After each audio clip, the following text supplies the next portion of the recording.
Welcome to Chillin' 101. We hope this video helps. You begin by verifying prerequisites and starting the client. Confirm your internet speed and any ISP data capped so uploads won't stall.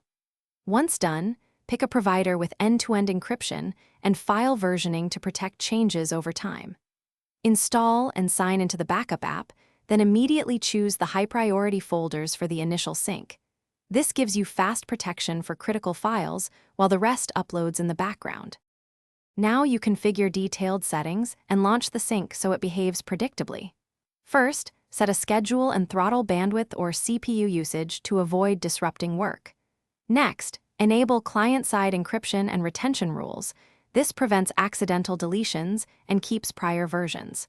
Make sure duplication is on to save space.